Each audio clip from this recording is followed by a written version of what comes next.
இந்தோனேஷியாவில் படகில் நடனமாடி கவனம் பெற்ற சிறுவனை போல் பலரும் ரீல் செய்து இணையத்தில் வீடியோ வெளியிட்டு வருகின்றனர். ஒரே நடனத்தில் சர்வதேச அளவில் கவனம் பெற்ற அந்த சிறுவன் யார்? கருப்பு கண்ணாடியுடன் பந்தய படகின் முனையில் நடனமாடும் இந்த சிறுவன்தான் இப்போது அல்டிமேட் ஆராஃபாமர் என்ற பட்டத்தை இணைய உலகத்தில் பெற்றுள்ளார்.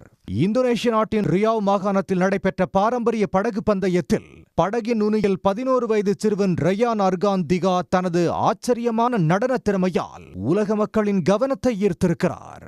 படகு போட்டியில் துகாங்தாரி எனப்படும் உற்சாக ஊக்குவிப்பவராக சிறுவன் திகா செயல்படுகிறார். இது வெறும் நடனமாக இல்லாமல் குழுவின் நம்பிக்கையை உயர்த்தும் ஒரு பாரம்பரிய கலையாக கருதப்படுகிறது.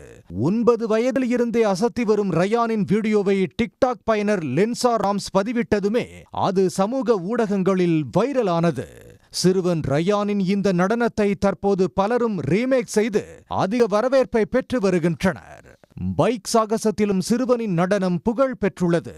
சிங்கப்பூர் கடற்படை வீரர்கள் சிறுவனை போன்று நடனமாடி மகிழ்ந்தனர். ஜெர்மனி நாட்டு பைக் வீரர் மார்க் மார்க்வேஸ் சிறுவன் நடனத்தை ரீமேக் செய்துள்ளார். மேலும் பலரும் நகைச்சுவையாகவும் ரீல் செய்து வருகின்றனர். படகில் நடனமாடி சர்வதேச அளவுக்கு இந்த அளவுக்கு கவனம் பெற்ற சிறுவன் இந்தோனேஷியாவின் ரியா மாகாணத்தின் சுற்றுலா தூதராக நியமனம் செய்யப்பட்டார். உடனுக்குடன் செய்திகளை தெரிந்து கொள்ள சன் நியூஸ் பெல் ஐகானை கிளிக் பண்ணுங்க.